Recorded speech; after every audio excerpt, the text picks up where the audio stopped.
नमस्कार। विजयादशमी को शुभ साइत भोलि छ 11:53 में भनिएको छ। त्यो अवसरमा सबैलाई सम्पूर्ण देश विदेशमा रहनुभएका सनातनी धर्मावलम्बीहरूलाई हार्दिक प्रणाम र हार्दिक मङ्गलमय शुभकामना। यो दशैं यो नवरात्रि को अवधि में नेपाली क्रिकेट टीमले विश्व का महाबली क्रिकेट का मानिने वेस्ट इन्डिजलाई 3वटा खेल मध्ये एउटा खेलमा हरायो, यानी 2टा खेलले खेलेर जितेको छ। सबभन्दा पहिले हामी सबै नेपाली दाजुभाइको तर्फबाट नेपाली टिमलाई हार्दिक मङ्गलमय शुभकामना र यस्तै खालका गौरव गाथाहरू हामीले सुनिराखौँ भोलिका दिनमा हाम्रो अपेक्षा। अब दोस्रो कुरा, अहिलेको अन्तिम सरकारले कामहरू अगाडि बढाएका छन् र यो सरकार नै आन्तरिक सरकार हो। त्यसकारणले भएका कानुनको प्रयोगभन्दा पनि बनाएर कानुनको प्रयोग गर्नु पर्यो। यो अन्तिम रूपमा संविधान के बनाउनु पर्छ त्यसलाई पनि अगाडि बढाउनु पर्यो र यदि यसरी अगाडि बढाइयो भने भोलिका लागि जुन उद्देश्यका लागि यो जेनजीका आन्दोलनमा झन्डै 77 जनाको नेम लिस्ट प्राप्त छ, शहादत दिएका छन्। 3000 भन्दा बढी जुन घाइते भए सबैको जुन सपना चाहिँ पूर्ण हुनेछ भन्ने आशा र विश्वास छ र यो सरकारले, यो अन्तिम सरकारले अगाडि बढोस् भने त्यसको पनि मङ्गलमय शुभकामना।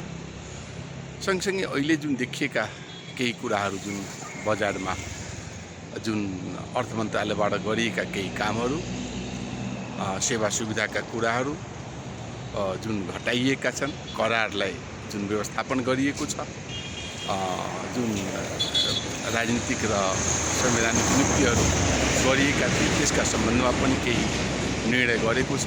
यो साह्रै सकारात्मक जनताले देखेका छन् र जनतालाई सत्य कुरा चाहियो र यही सत्य कुराको लागि सत्य कुरा हजुरसँगमा म चाहिँ यहाँहरू समक्ष ल्याउने गरेको छु। यसमा त मुख्य रूपमा समाचार हुन्छ र त्यसका थोरै चाहिँ विश्लेषण हुन्छ। व्याख्यात्मक विश्लेषण गर्नको लागि त धेरै समय चाहिन्छ, तर थोरै समयमा यी कुराहरू मैले पस्किँदै आएको छु। अब त्यस पछाडिका अवस्थामा अहिले जुन पासपोर्ट रोकाहरू भ्याली बाहिर जान नदिने त्यो पनि गरेका छन्, त्यो पनि सकारात्मक छ। सम्पत्ति शुद्धिकरण सहितका जुन संस्थाहरूले जुन कार्यलाई अकुत सम्पत्तिवालाहरूलाई माथि जुन एउटा लगाम लगाउने प्रयास गरेको छ त्यो पनि सकारात्मक हो। बन्न खोजेको भ्रष्टाचार मुक्त समाज र सुशासनयुक्त नेपाली समाज हुनुपर्छ, जुन पहिलो माग थियो जेनजी यो मुभमेन्टको, जेनजी प्रोटेस्टको, त्यो पनि अगाडि बढ्नेछ भन्ने विश्वास राखेको छु। सँगसँगै यसका सँगसँगै यो जुन अब यो दशैं पछाडि तुरन्तै चाहिँ यो जुन निर्वाचनका कुराहरू छन्, त्यो निर्वाचनका कुराहरूले हामीले कस्ता खालका निर्वाचन, यही पहिलेका जस्तै निर्वाचन भयो भने 84 मा हुने निर्वाचन र 82 मा हुने निर्वाचनमा के अन्तर? त्यसकारणले योभन्दा पहिले चाहिँ हामीले यस्ता खालका जुन भ्रष्टाचारी, यस्ता खालका बदमाशहरूलाई अथवा मुलुकका हित नचाहनेहरूलाई माथि नकेल लगाउनु पर्छ भन्नको कारबाही गर्नुपर्छ भने अर्को चाहिँ यसको लागि एउटा के बढाउनु पर्यो भने चाहिँ यो निर्वाचन प्रणाली अथवा यो निर्वाचन प्रणालीमा जुन देखिएका समस्या र सँगसँगै प्रधानमन्त्रीका लागि कार्यकारी प्रधानमन्त्री हुनुपर्छ भन्ने चारैतिरबाट जुन माग आएको छ, चारैतिरबाट जुन अपेक्षा छ, त्यसलाई पनि यो अन्तिम सरकार हो। यसलाई यो संविधान भित्रबाट होइन, यो विशेष परिस्थितिमा बनेका यो सरकार हो, निर्मित यो सरकार हो, गठित सरकार हो।